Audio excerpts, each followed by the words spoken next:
From in the beginning to the musical apocalypse, this is The Bible Says What? I'm your host, Mike Wiseman. In case you missed it, I have decided to start worshiping Spider-Man. There are many different reasons for this decision.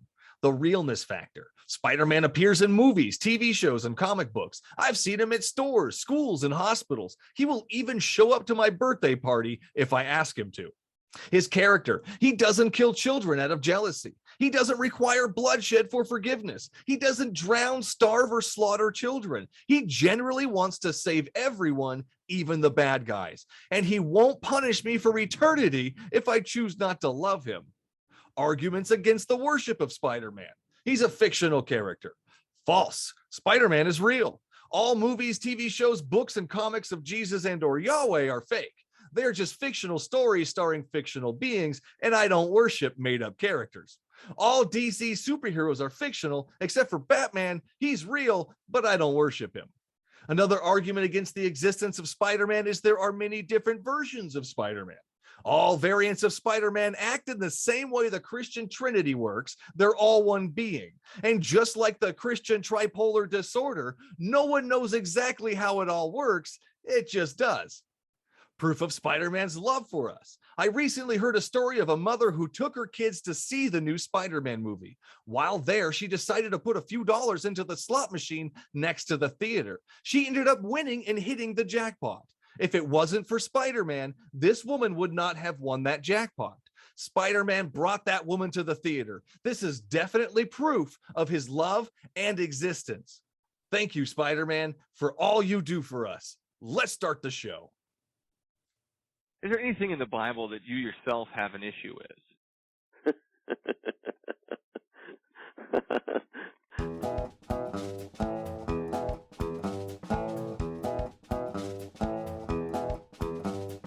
Okay, so it took you reading the Bible to realize that those things were bad for you?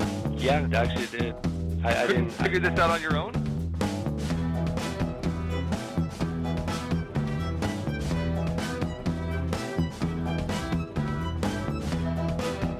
No, Ted Bundy could be redeemed. God doesn't kill children.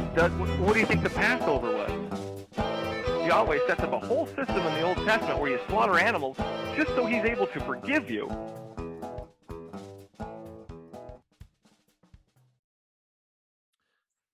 Today's special guest is the one and only podcaster and author, Terry Nightingale. Welcome to the show, Terry. Hi, Michael. Really good to see you. Thanks for coming on. Thanks for agreeing to be here, taking the time.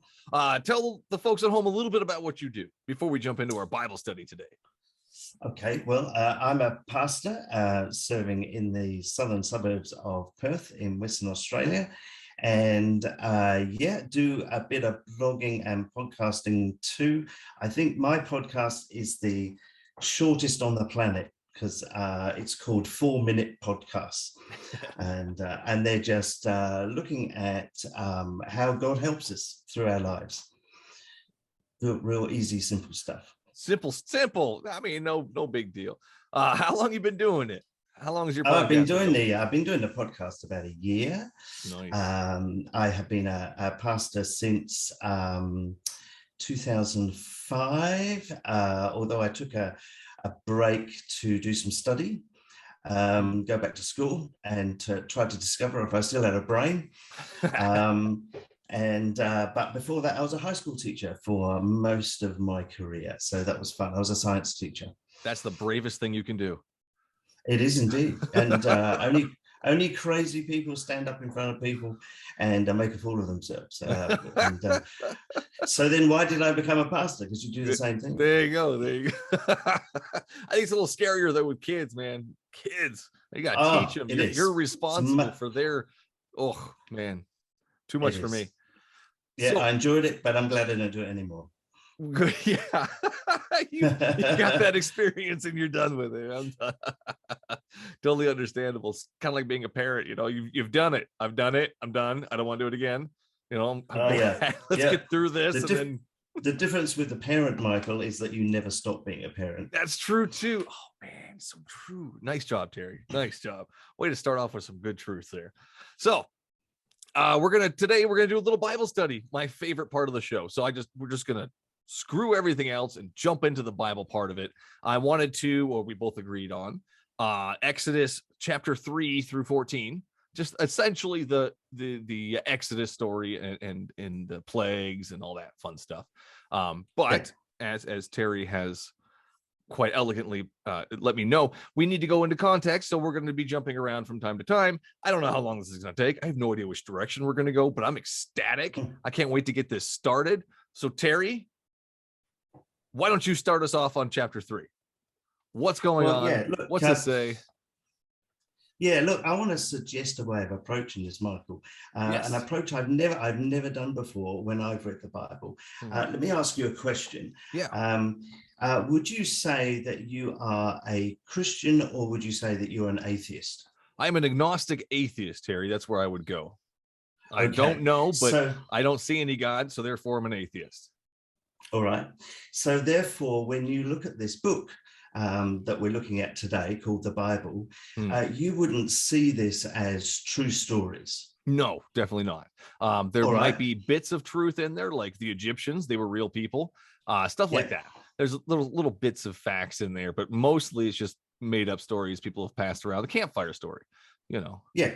All right. Well, let's treat it like that today as we have our discussion. Just stories, and have a look at those stories. And then maybe later on, we can decide whether we believe in them. Well, that's an interesting way to go about it. But before we start, I want to know, you do believe these to be true stories, though? The Exodus actually happened and all that. I do. I Okay. do. But I think it would be helpful to us to just look at them as stories, to look at them objectively. In other words, to leave the emotion out of them. I can't just look promise at to the leave story. emotion out of it, man. I'm a pretty emotional Well, I think person. it would help if we did that, because we're looking at the stories, and we're analyzing the stories. Yeah. And the trouble And the with reading a characters book within like these this- stories too, right? and I the mean, characters within the yeah. stories. That's right. Sounds good. And yeah, so let's do it that way, and Sounds then good. we can decide later if we believe in it. Gotcha. Totally. Before we begin, that was great. I get the basis and the bricks of where we're going. I want to know, before we begin, also, so you are a Christian, you do believe in God. Yes. What are some of the characteristics, before we jump into the story that contains that character of God, your God? What are some of the characteristics you believe that God has? Your specific God. Yeah, well, actually, we'll come to that as we read the stories. Ooh, okay. Yeah. Oh, a bit of suspense. Yeah. Oh, yeah. Keep the listeners. Let's look at what the text says rather than what I say. All right. Well, I kind of want to know where you stand before we start this whole thing. Just to know where everybody stands. I'm the atheist agnostic, think they're campfire stories. You think it's real, and then where does your God fit in? What do you believe your God is? In his attributes and characteristics and stuff like that. Well, I tell you what, let's hold that till the end, because I want to keep you in suspense on that one. Okay. All right, but for the moment, let's just read it as objective stories. All right. All right, let's look into these characters, shall we? It's fun Chapter being on 3. your show, Michael. Exodus chapter 3. It starts with Moses in the burning bush. Now, Moses was tending the flock of Jethro, his father-in-law, the priest of Midian, and he led the flock to the far side of the desert and came to Horeb, the mountain of God. God has a mountain, Terry. Well, they call it the mountain of God, yes, but that's where Yahweh lives. That's a reference to where later he will reveal the 10 Commandments and that sort of thing. It's because that's where he lives. But it's very interesting to read these old stories. Well, it's not where he lives. It's where he appeared to Moses later in the story. He seemed to be stuck on this mountain until they made that ark and then the tent of meeting where he can go in. He seemed to be stuck there. It was really interesting. It's just an interesting way to look at it. Yeah, he seemed to be stuck he was a storm to me. This is how I interpret the stories. He was a storm deity stuck on the mountain, and he needed them to build him a tent so he can come down, and that's how he can visit them. It was side story. Okay, that's definitely where I see this mountain of Yahweh, because it's mentioned a couple of times in here, and that's just how I see the mountain of Yahweh, someplace where the storm deity that they worshipped, this particular God, was from. And we're going into stories. These were just stories about their God. So You have a powerful imagination. I love it. It's in the Bible. The people who wrote the Bible have powerful imaginations. We're right on one right now. A burning bush. A burning bush is about to talk to somebody. That's a powerful imagination, or heavy drugs. One of the two. Can we keep reading the story? Keep moving on. Where are we at? Verse 2. Go ahead. You want me to read? Okay. Yeah, go ahead. There the angel of the Lord appeared with him in flames of fire from within a bush. Mm-hmm. Moses saw that through the bush, though a bush was on fire, it did not burn up. So Moses thought, I will go over and see this strange sight, why the bush does not burn up. Now, what would Terry do? Terry, you're out, you're walking your flock, and all of a sudden there's this bush that's on fire but not burning. Do you go investigate, or do you just run, or do you get your camera out? Which one would Terry do? Yeah, I think I'll do all three. Investigate, camera, run. Okay, I like that. What would you do? Me? I would definitely get the camera out, probably hide behind another bush going, what's going on here? Yeah. Live stream somewhere so no one can deny it. Yeah. Yeah. No, totally. Moses probably would have live streamed that. So where are we at? Verse 4. When the Lord saw that he had gone over to look, God called to him from within the bush, Moses, Moses. And Moses said, here I am. Verse 5, do not come any closer. God said, take off your sandals, for the place where you are standing is holy ground. I kind of want to go back a little bit here. Verse 2, there the angel of the Lord appeared to him in flames of fire. So the angel of the Lord appeared, but when we get to verse 4, it's Yahweh. We're at Yahweh being there. Did they swap places, or is Yahweh and the angel still in the bush? What do you think? Well, what do we think about that? An interesting so the angel of the Lord appeared, and so he hears the voice, doesn't he? Don't come any closer, it's holy ground. So does that mean Yahweh's actually there in the bush? He sees the angel of the Lord and he hears the voice. So he sees something that he describes as the angel of the Lord, and he hears the voice. So it could be both, couldn't it? I'm occupying both sitting inside the bush at the same time. Interesting. Where were we? Verse 5, do not come any closer. Verse 6, then he said, I am the God of your father, the God of Abraham, the God of Isaac, and the God of Jacob. At this, Moses hid his face because he was afraid to look at God. So was he actually there to look at him, or was it just an angel? Was it a fire? I mean, what's going on here? He says, where does it say that? Which verse are you on there? Verse 6. At the end of verse 6. At this, Moses hid his face because he was afraid to look at God. So God was really there in a bush? Well, looks like it, doesn't it? Yeah. Interesting. Looks like what God was there. So did he actually see Yahweh in that bush? Well, you know as much as me. Yeah, well, we're only looking at what the story is telling us. Yeah. Dissecting the story. So the story is telling us that God was present, and that God spoke, and that Moses was afraid to look at him. Moses survived God speaking at him. So that's the key point right there. So Yahweh can speak at somebody with an audible voice, and they can survive. So we can see that. That's a good point. And then an angel and Yahweh can occupy a bush at the same time. That's what I get out of this. If that's what's happening, yes. If that's what's happening, for sure. Verse 7, go ahead. Verse 7 says, the Lord said, I have indeed seen the misery of my people in Egypt. I have heard them crying out because of their slave drivers, and I am concerned about their suffering. So I have come down to rescue them from the hand of the Egyptians, and to bring them up out of the land into a good and spacious land, a land flowing with milk and honey, the home of the Canaanites, the Hittites, the Amorites, the Perizzites, the Hivites, and the Jebusites. And now the cry of the Israelites has reached me, and I have seen the way the Egyptians are oppressing them. So now go, I am sending you to Pharaoh to bring my people, the Israelites, out of Egypt. Okay, hold up right there. Yeah. What do you get out of that? I love that you said parasites, by the way. I think that's not how you pronounce that. It works though. It's fine. Well, my accent maybe. Israelites, I think I said. So how do you get that? What do you get out of that? What are you interpreting out of that? What am I getting out of that is that from 7 to 10. Historically, God is telling them that He's heard the prayers of Moses' people, Moses' people being the Jews, who are now seen as people only worthy to be slaves in the land of Egypt, and they are oppressed in that land. And God is saying, "I've heard their prayers, and I'm going to rescue them. I'm going to take them out of Egypt, and I'm going to take them to a new place that will be their own land." Gotcha. Well, it's interesting. So the land he's got, there's a lot of things here. Like we can start on verse 7. How long has it been that they've been crying out? How long have the Israelites been enslaved?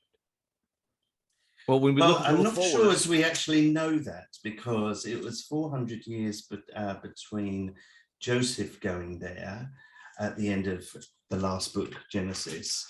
Chapter 12, verse 40. Chapter 12, verse 40. Not to skip ahead. It says 430 years they were in Egypt. So that's right. How long have they been crying out? At least something close to that. Does it tell us when all of that changed? Because obviously they were treated very well when Joseph and his family supposedly, but we don't actually have any historical evidence of that.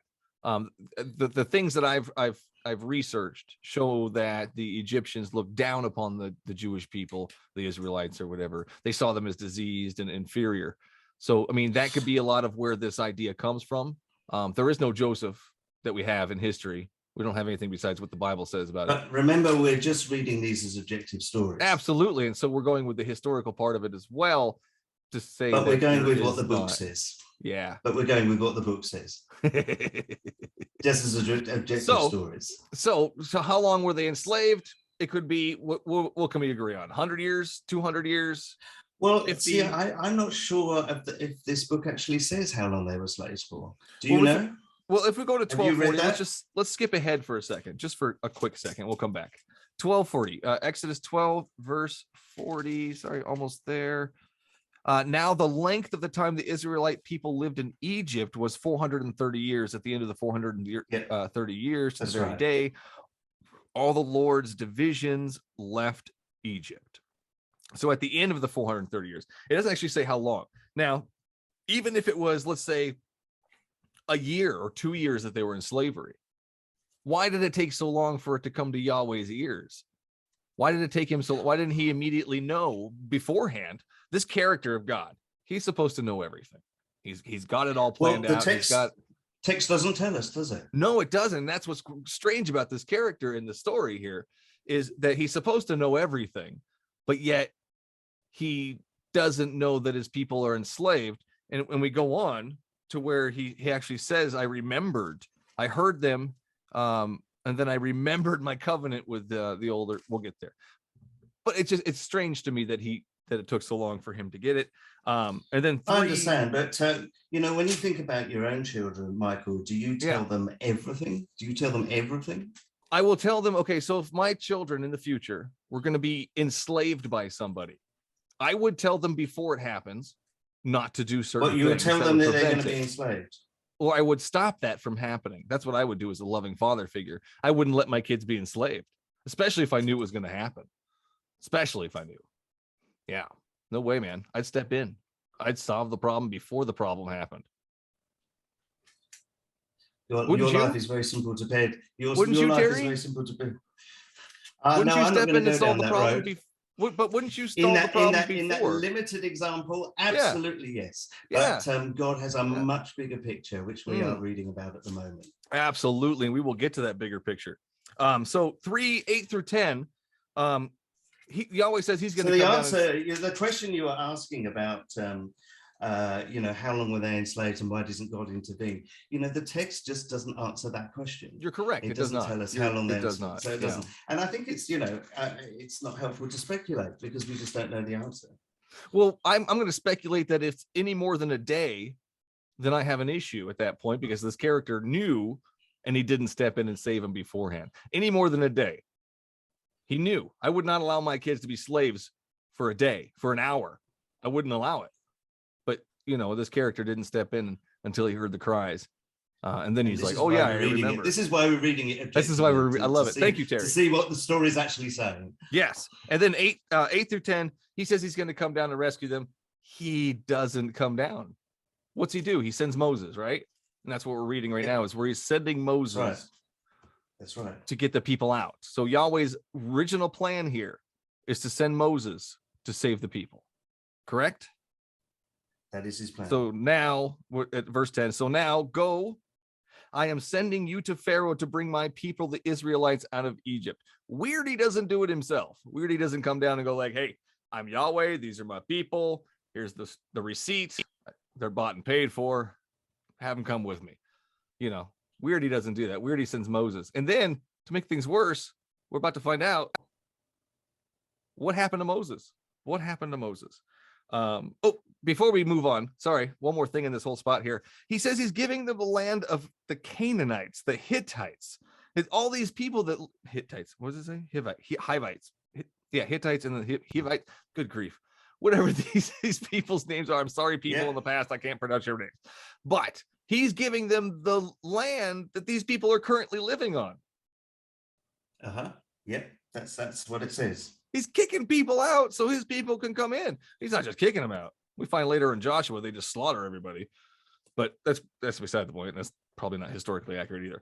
But why not give them a land of their own that's not already occupied by somebody else? That's so weird. Yeah, again, maybe you should have been God, Michael. Maybe you would have done, in your opinion, a better job.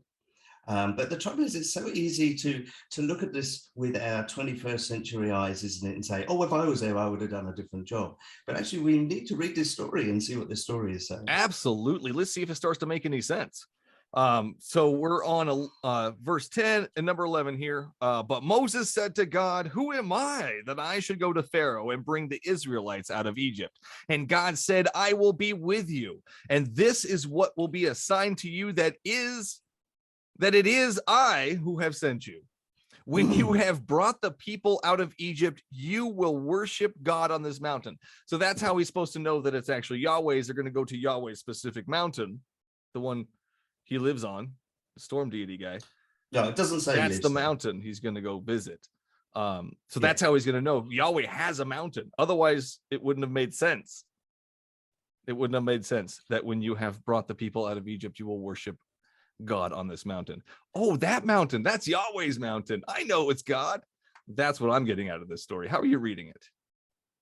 Well, similar to you. I mean, he's saying that that's the mountain where he's going to meet. And everybody knows. He's not saying this is my mountain. He's not saying that I've got a caravan there and that I live there.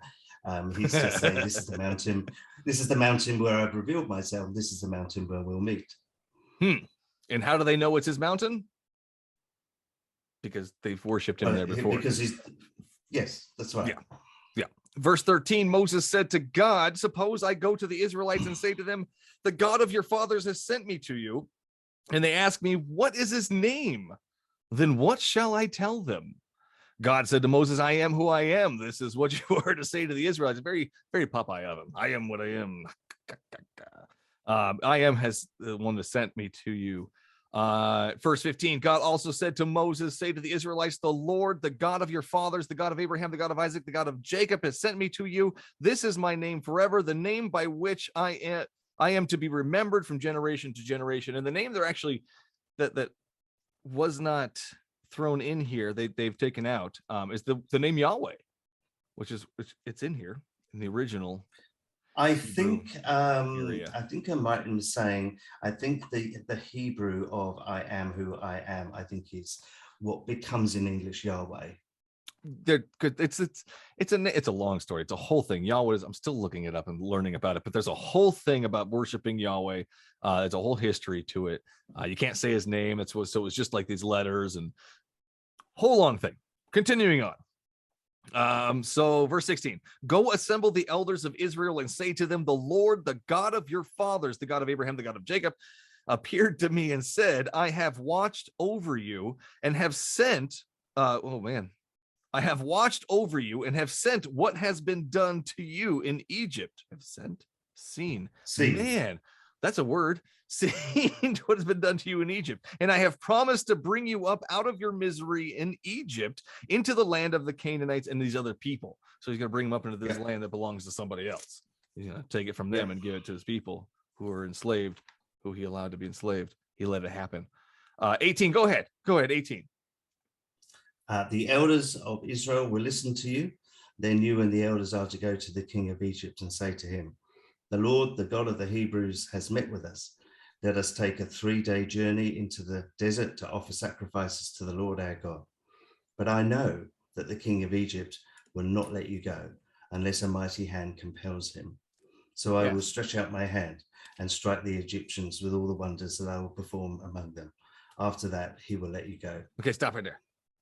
So verse 18, let us take a 3-day journey into the desert to offer sacrifices to the Lord our God. Now, this is the first spot this is mentioned.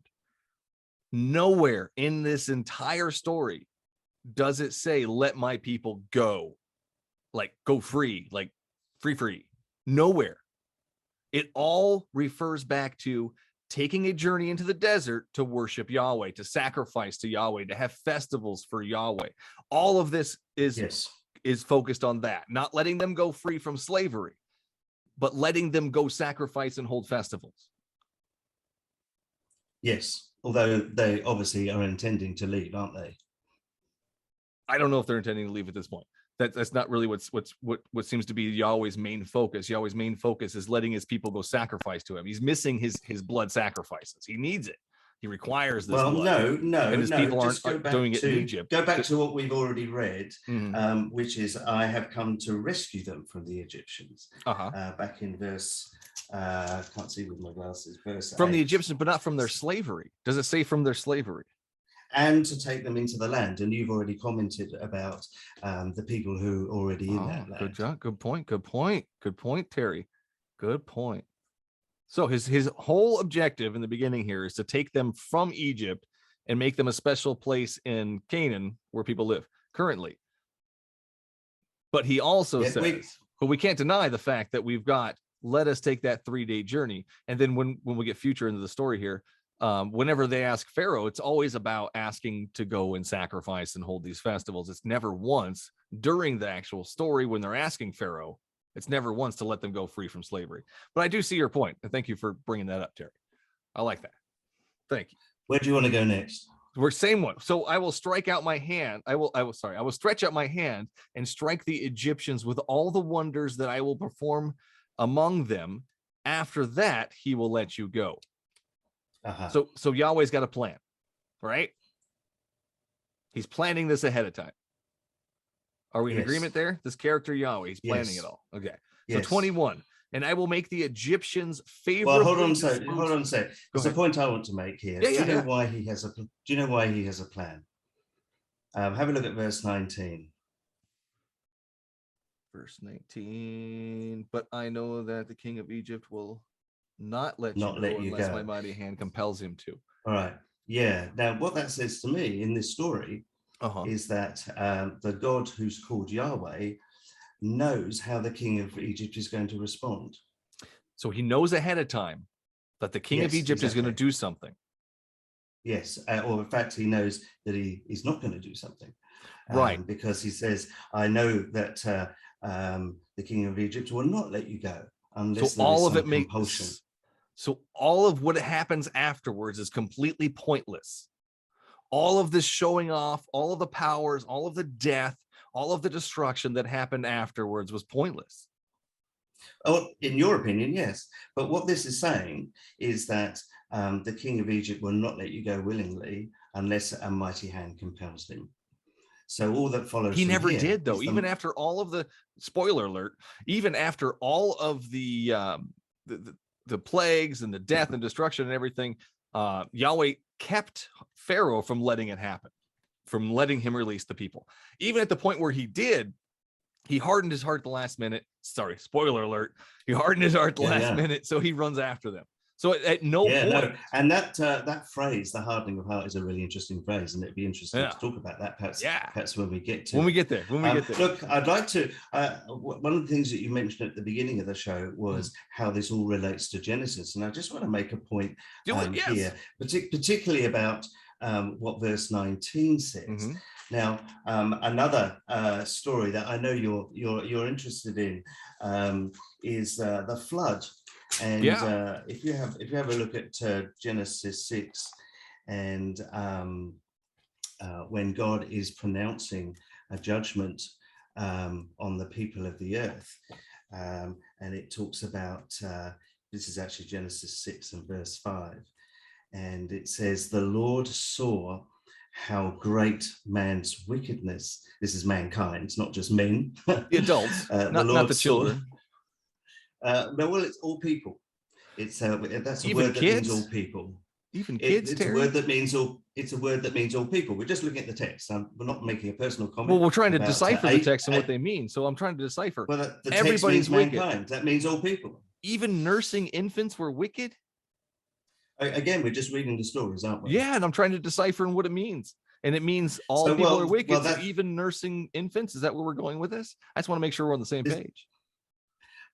We're just reading what it says. So what it's saying is, the Lord saw how great humankind, wickedness on the earth had become, and that every inclination of the thoughts of his heart or their hearts was only evil all of the time. What about the puppies? Were they evil too? Well, it's talking about people, I think. Well, they lived on the planet that was flooded. They drowned as well. I mean, they suffer the consequences. What I get out of this verse 5 here, is that God knows every thought of every person. So why would he create wicked people? He's just going to have to drown anyways. Well, that's all explained in Genesis 1-3. Well, explain it. So, if you want to go back to there, we are very happy context, to. Terry. Context. Well, let's look at context, Michael. I love it. So the context points perhaps that speak into the story we're reading in Exodus is one, Genesis 1 and 2 tell us that in these stories that we're reading, God created everything. Okay.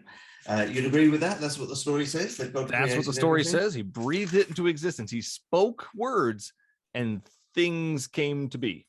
That's what it says. That's right. It also says that there were days before the sun was created. Yeah, days before the sun was created. We actually had days. How does one decipher if it's a full day without the sun? Well, that's when you start looking at language, I think. But because clearly there wasn't the revolution of the earth, and doesn't make sense before that occurred. But that doesn't mean it didn't happen. Doesn't mean it did, though.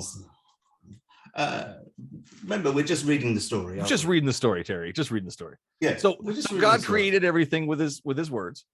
Go ahead. So God created everything, and how did he pronounce? If you've read this story recently, you might remember. How did he pronounce his creation?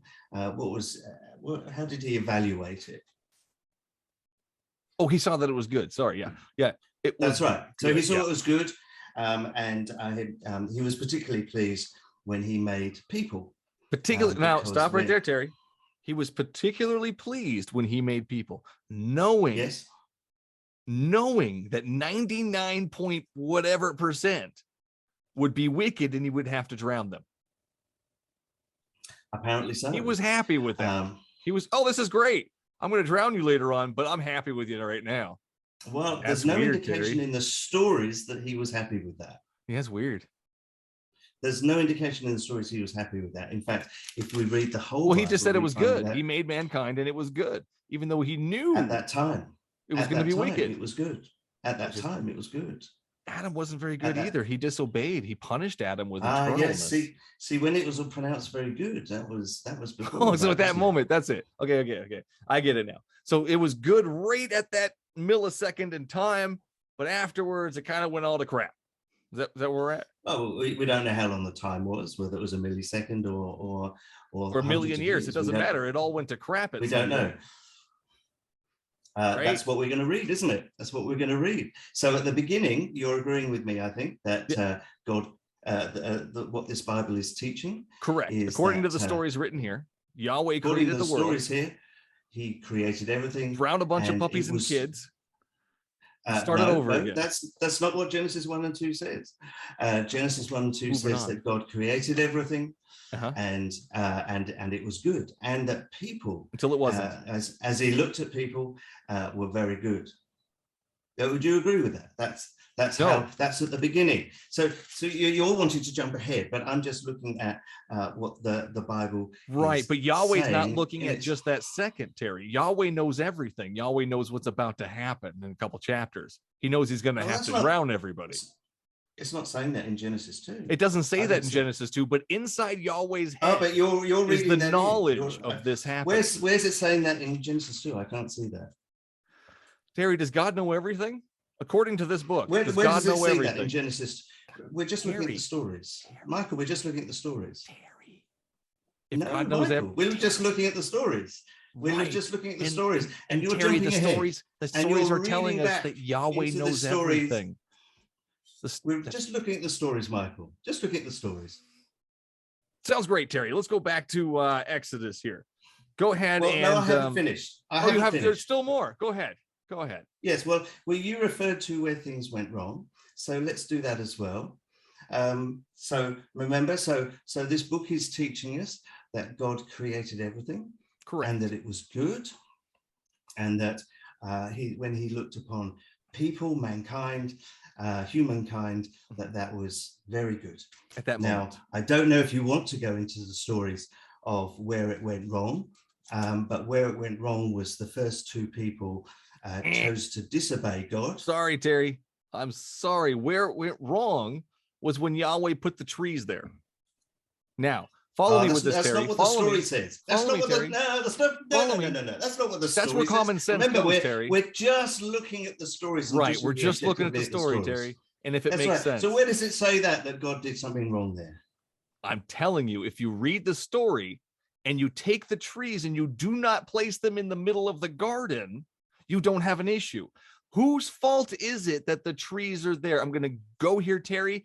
Okay, if I have a gummy worm and I put it in the middle of a daycare and I inject it with rat poison, and I tell every kid in there, don't eat this gummy bear, don't eat this gummy worm, it will kill you, and I walk away. Now, before I send in somebody to try and convince them that this is a good thing to eat, I guarantee you one of those kids will turn around and right off the bat.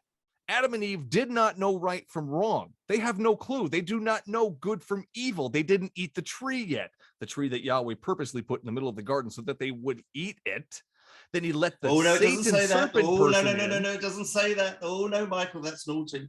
It doesn't say Terry, you read the story. The garden in the... It's common sense, say that Terry. He put it in the garden so that they would eat it. It's common sense, Terry. He knew you're reading something in there that's not there. Terry, I'm sorry, Mike. Oh, that's so naughty of you. I am a naughty man. To put that in there. Yes, you are. I also think Yahweh's naughty by putting trees in there, knowing it will cause the fall of man. He knew that putting his trees in the middle of the garden would cause the fall of man. Doesn't say that.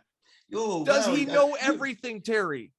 You should have written this. Terry, does he know everything? Terry, does Yahweh know everything? Does Yahweh know everything? Let's read what it actually says. Terry, does Yahweh know everything? Why don't we do that? Shall we read what it actually says? Terry. Or shall we just look at your imagination? Let's look at what it actually says. We need to stop. So I'm going to go from chapter 3. And I need to know, Terry. Look what it actually says. I need to know. No, I'm not going to answer that because we've agreed we're just because you know the answer is not sufficient, Terry. I'm not going to answer that because we are reading the stories. Very well, Terry. Let's go back to Exodus. Are you done with Genesis? No, I haven't finished my point. I'm sorry, Michael, but I did say that if we're going to understand Exodus, we need to understand Genesis. I totally understand Genesis. Where else would you like to go with Genesis? But at the moment, when we've tried to understand Genesis, you just keep putting your own take on these stories. It's called common sense. We need to read what the story says. I did. We just said it. I just explained what the story said. No, we didn't read it. No. We didn't read chapter 3. You just paraphrased it in your way and in your. Let's read it out loud, Terry. Go ahead. Now the serpent was more crafty than any of the wild animals the Lord God had Let's stop made. right there. Who else is crafty? Why did Yahweh make crafty animals? Why would Yahweh allow crafty animals to talk to his beings to convince them to do things that are wrong? Text doesn't say. Doesn't Shall say. we read the story? It doesn't make much Shall we sense, read though, the does it, story? Terry? Shall we read the story? Does it make sense, Terry? Shall we read the story? I'm going to take that as a no. No, I'm not saying yes or no. I'm saying we Clearly need to doesn't read the make story. sense. Go ahead.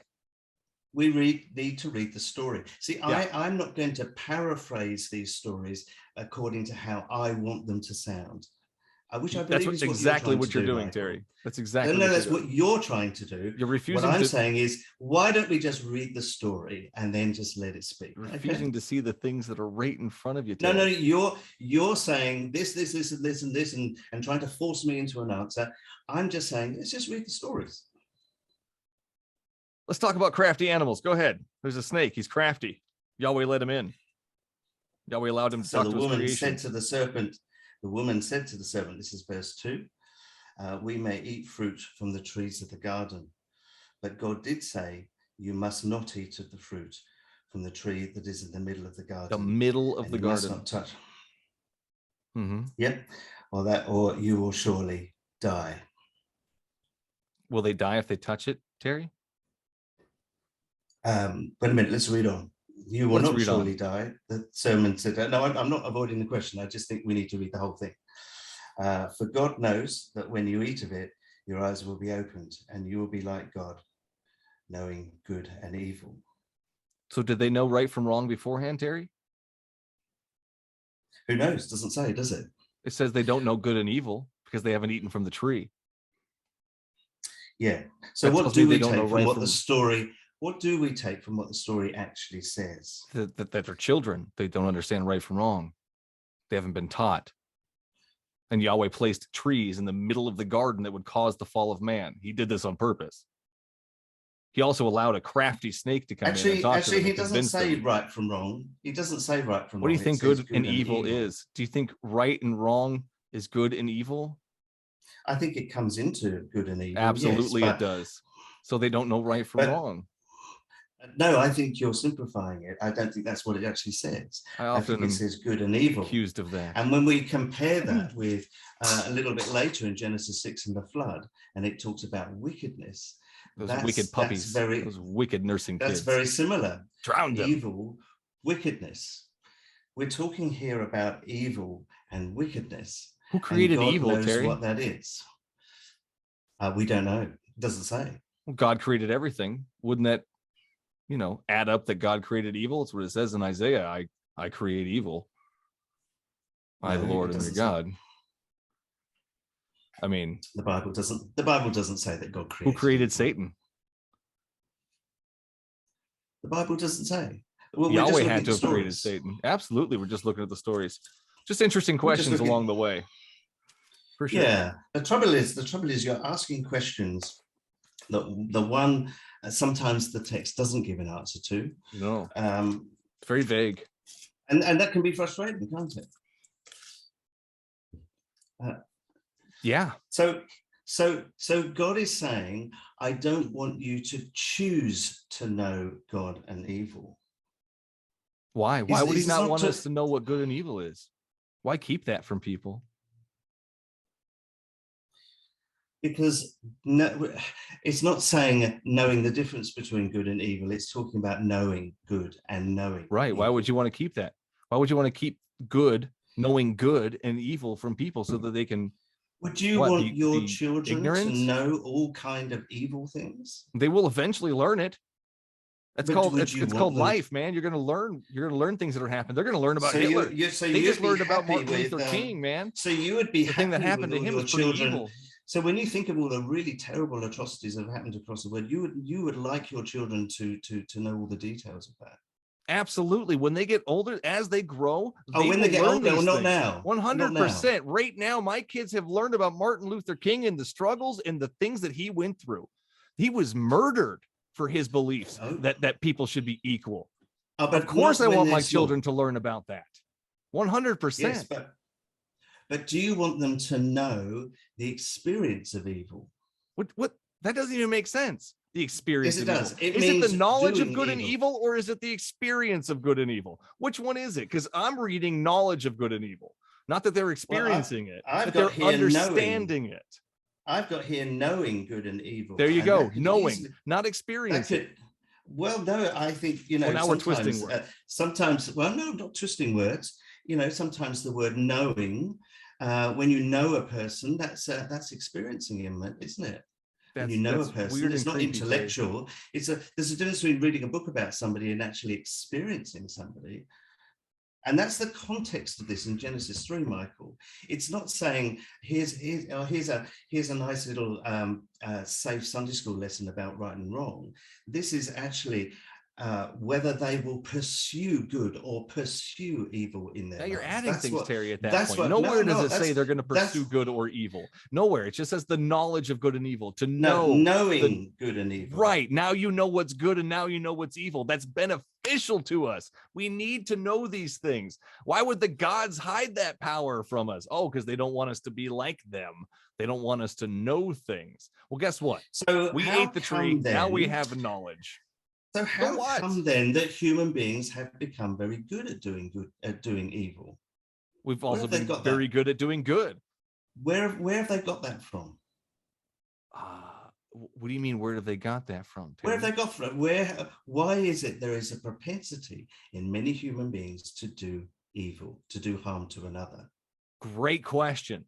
Do you think it's an invisible red bad guy? You. Well, because people are greedy and disgusting sometimes. People don't. Some people lack empathy. I don't have an answer. I don't have an answer to evil in the world. So you don't have an answer. I do not have an answer to evil in the world, Terry. Do you? Okay, so it's okay. It's okay for me to say I don't have an answer as well. Then perhaps. No, I love I don't knows, Terry. Have you ever watched this show? I don't know is my favorite answer. Oh my goodness! No, if you say you don't know, yes, you're on the right path, Terry. Because we don't know. We don't. But actually, already in this show, I have said I don't know a few times. I love I don't know. But you've kept pushing me as if you're trying to make me say something, even though I've said to you I don't know. I have no idea what you're talking about. I take issue with that. I think that's a bit unfair. Anyway, well, we can rewind and do all that later. If human beings have the propensity to do evil, you're saying I don't know where that came from. Who gave them that propensity to do evil? I'm saying. Who gave human beings the propensity to do evil? That's saying, don't interrupt me with a question when I'm trying to make a point. Well, you made a statement and a claim that doesn't make any sense to me. I'd like to know why. What are you founding this on? What are you saying? Who gave people the propensity to do evil? That's what I'm asking. That's where I'm going. So I don't think anybody gave people. Terry, come on, man. You believe this. You just said that. Why do you think that? Who gave it to them? Was it Yahweh or Satan? This is what this story is teaching. That people are evil? No, that there is a choice between pursuing good and pursuing evil. That's what the story here in Genesis 3. That's why I'm saying knowing is not like a Sunday school lesson about knowing about. It's not an intellectual, well, I can pass this exam on this. It's like intimate? No, it's talking about actually doing good or doing evil. That's why I'm saying. So they didn't know doing good or doing evil? They didn't know before they took a part of the tree? Wouldn't living in the garden, naming things be part of good? It would, wouldn't it? Okay, so they knew good. So why would they need a tree that lets them know about good and evil? This is so weird, Terry. So weird. That's because you keep throwing questions out without actually reading the story. Because none of it makes sense. How about we just stop the questions and just read the story? Well, that's not very fun, but where are we at? Where are we at? In Exodus? Are we still in Exodus? Can we finish with Exodus, or we're still in Genesis? We're still trying to get through Genesis 3. Okay, let's do it. But you're really making it difficult for me to make my point. I'm sorry, Terry. I just can't. If I have a question, it pops up and I got to ask it. You've just got the gift of talking. That too. The gift. Yes, the gift of talking, and it must be very boring listening to me just rambling on and not being able to just sort of jump in with another question. No, I love it when you ramble, Terry. Well, let me ramble for a bit, all right? Go and ahead, then maybe Terry. you can jump in with a question after Go ahead. that. All right. So this is the key story that this book, which remember we're just looking at it objectively, is teaching about beginnings. Okay, and we've come to this because we were in Exodus, obviously, and we were looking at this story there. And I then suggested that we have a look at a verse leading up to the flood. And we talked about wickedness of people. And if we contrast that with the way God made the world, it says that he made everything and that he made it good. And that when he looked at humankind, it was very good. And you asked a question, well, I think you asked it something like, where's that change? Well, it all changed in Genesis 3, where very simply God gave the people he had created a choice. And what this story tells us is that they had a choice. The choice was to obey God, to do what he said, or to not obey him. Mm-hmm.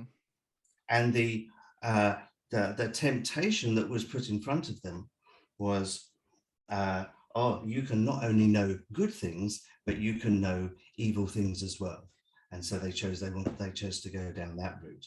So where they only ever had a relationship with God, a good relationship with God, and they only ever did good things, that all changed when, one, they were given a choice to obey God or not, and two, they were tempted to believe, actually, maybe doing evil might be just as fun as doing good. So that's what this story is teaching. Now it's up to you. That's what you've gotten out of it, Terry. That's exactly what you've gotten out of it, Terry. No, I think that's so. What why would God make a tree that gives people knowledge of good and evil? Why would God make that tree? Doesn't say. Doesn't make sense, does it? Though. Doesn't say.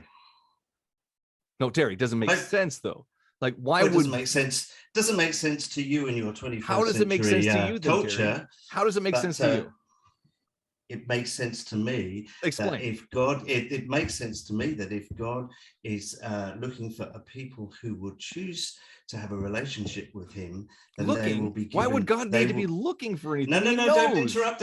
Don't interrupt. Let me answer the question. Oh, Terry. Let me answer the question. You're Terry. You're terrible at just asking a question. I get halfway through an answer, and then you ask me another question. Right, because in the middle of your answer, Terry, it doesn't make any sense because you already believe that your God knows everything, Terry. Come on, man. Let me answer the question.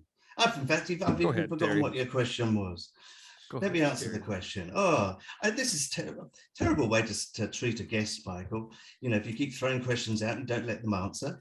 Terry, if you spout out nonsense, I'm going to stop you in the middle of it and try and get to the bottom of what that makes sense, how that makes sense to you.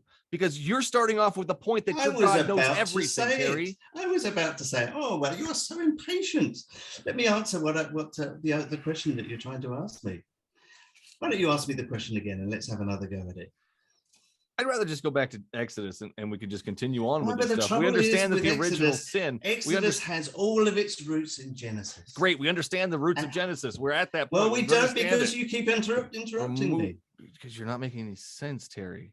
The things you say, they don't add up, Terry. They do make sense if you let me finish. They don't, because I'm asking you a question. You can answer it. Do you believe your God knows everything, Terry? Let's stick with this question. Again, you're not answering that question. It's so weird.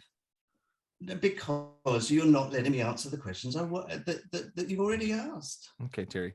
Let's go back to the Exodus. We agreed we're going to do the Exodus. We understand that there's an original sin and that Yahweh had to wipe everybody out. I am not going to talk about Exodus until you've allowed me to answer your questions about Genesis. So, look, if you feel that that's a conclusion now, why don't we just end the show there? And then, Michael, you can decide if this is interesting to your listeners, and you can invite me back if you'd like to. I'd be happy to come back and keep talking with you. But I'm not going to submit to a barrage of machine gun questions firing at me when you don't allow me to finish answering a question. Very well, Terry. All right. So we'll put a pin in this. We'll put a pin in this, and we'll continue on another day when we both reset. And we come back to this, we'll go back to Exodus 4. I think we were on 5 almost. And then we can go back to your Genesis story. We've reached the end of the show anyway. So thank you, Terry, for this. I really, honestly, from the bottom of my cockles, I 100% want to continue this conversation. I do want to do this again. I think we can get through this Exodus story maybe next time. Go ahead and plug your stuff, Terry. Where can we find you? No, it's all right. See you next time. Very well then, Terry. I thank you. Appreciate it. Talk to you. Stay safe. Bye. Bye, Terry.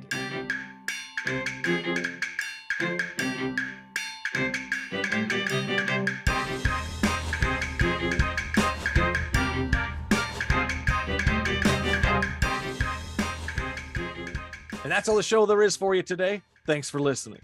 If you like what you heard and want to help keep the recording light on, simply go to patreon.com/BSW the podcast and sign up to be a supporter of the show.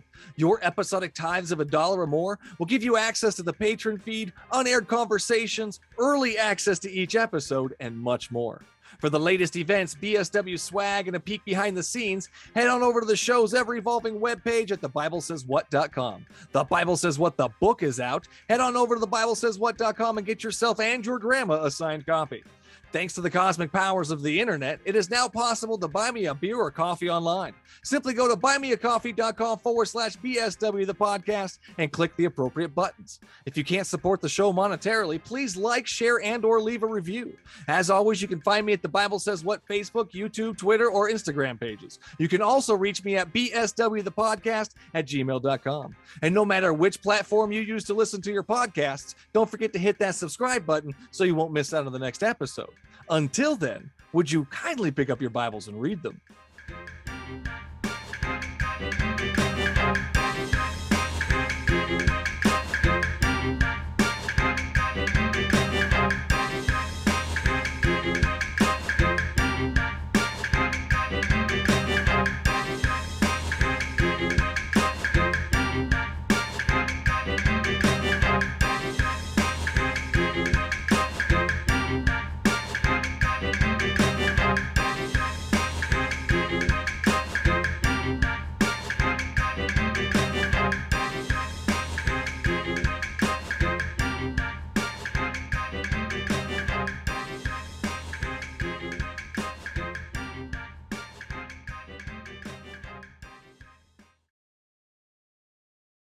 I think we differ on all of the last like 10 minutes because Adam, it's maddening. Okay. you placing the blame on Who God. sent the rain to flood the people? Who sent the rain to flood the people? Humans, right? Humans Sin. did You want not me to send say rain God, to I'm not flood gonna say- themselves. I mean, I'm not there's a gonna lot of say- stories in here that are just horrible. Like the one where the bald guy is going up the thing, Elijah, I think it is, and they're bald head. The kids call him bald head. Yep. He turns around and calls a curse upon them in the name they of get mauled Yahweh, by no bears. less. Right. And then we always like, yeah, go ahead, maul those kids. It's like, Yeah. what's the moral of that story? Don't call people bald who are bald. Well, hey, I'm not gonna do it. I'm It's okay. It's true. I mean, it's. I have no hair. It doesn't work. My head's not working. Yahweh was like, The teaching I'm always familiar with is just kind of like, post Jesus, you're a new covenant person, and yeah. Jesus isn't the best. He's man. kind of taken care of that. There's a lot of Jesus stuff in there, man. You should definitely study up on Jesus. He's quite the character. For sure. Not the Prince of Peace. He says so right there. He came to bring a sword, but division. You can't follow him unless you hate your family. There's so many things in there about Jesus. I can throw a bunch of verses at you. Family's not universally good. It's so true, though. Good point. But yeah, there's just a lot of stuff in there that I know I hear a lot. Jesus is love. Jesus is this great guru, and we should follow in his footsteps. But man, if you really read what Jesus is in the Bible, it's not so great. It's not all rainbows and flowers and unicorn farts. It's sometimes fire, death, and swords. So Yeah, I didn't know about the unicorn farts. But the rest you didn't know that verse? I'll have to find it for you. I'll get back to you. Yeah, that's cool. Yeah. What if you had 1 million dogs, Michael? What if I had 1 million dogs?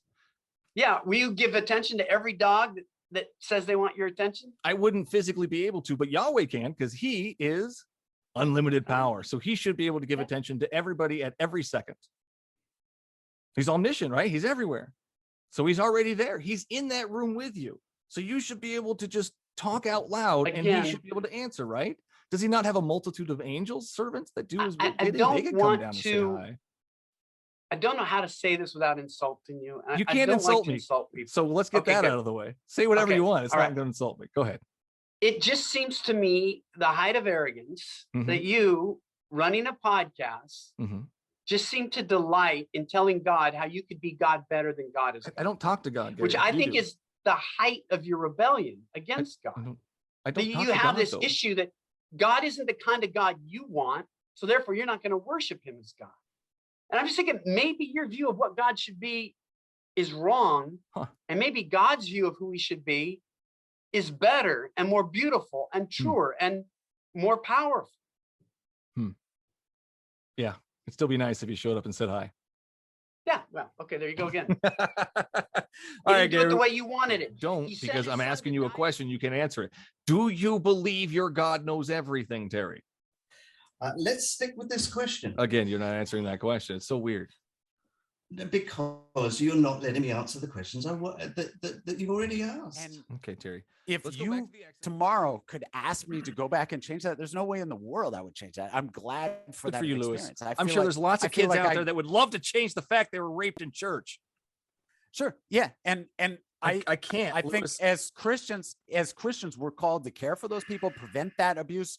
We're called to serve those people. We're called to help those people. We're called to bring them therapy and counseling. Christians are a giant in the counseling world. We're trying to help people. But with that being said, Ugh, God man. Where were they? sometimes allows evil. Where were they? Where was Yahweh when it was happening?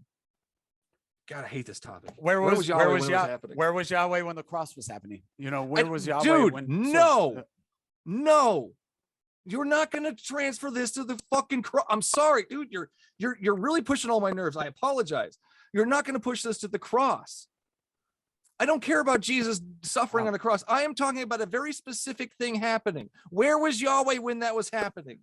So what all I'm saying is that God has the ability, and C.S. Lewis uses this phrase. He has the says can ability, yet he take- refuses to save kids being raped in This church. is something Why? different He has- because you are so black and white and you don't trust the gray areas. Because I gave you a gray area to explore, but you don't want to explore it. You're just going to poo-poo it and shove it to the I did, side. and I And poo-pooed that's it because okay. it didn't make sense. When That's the gray and that's areas don't okay. make sense, I poo-poo them because they don't make sense. That I mean, because and then I'm sure you when do we're as well, given- right? no, when we're given a gray area, we're asked to explore No. it. We We're explore asked it, to and when we find explore out it. it's poo-poo, we get rid of it. What's the alternative? But you didn't even. You, Isn't the alternative that you You become a slave of God. salvation? Become God's salvation. slaves. I don't want to be God's slave. No, thank you. Well, that's a I- personal choice. I would can have rather be a individuals free who will say person that than a they don't slave. want to be a slave to their job. They don't want to be a slave. Then don't to change this your or that, job. and it's a Change your job to choice. someplace you actually enjoy working. I did that. It's awesome. It's really just life-changing. It won't be a slave to a job anymore. You'll be actually contributing and helping out to a position. So yes, if Well, you are couldn't unhappy you in be your a job and you slave feel to it's a alcohol? slave, change your job, please. All right, but what if you're a slave to alcohol? That's called What addiction. if And you're we a have slave to things that'll help with that. nicotine type products? Same thing. What if you're a slave to drugs? Same thing. We have issues. There's an issue. You're a slave to something. We can fix that. But why would you want to be a slave to a documented child killer? That to me is beyond me. I will never understand that. It doesn't make sense. Well, But you have a may never relationship with him. That's even But even then weirder you for may me. then you may decide to reject that. And that is an option that you have within your Yes. life in order to accept or reject things. Yes. I don't see God as only a child killer.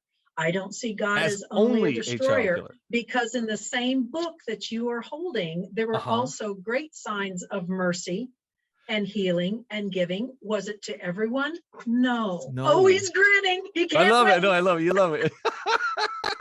You touch on things, I get all excited.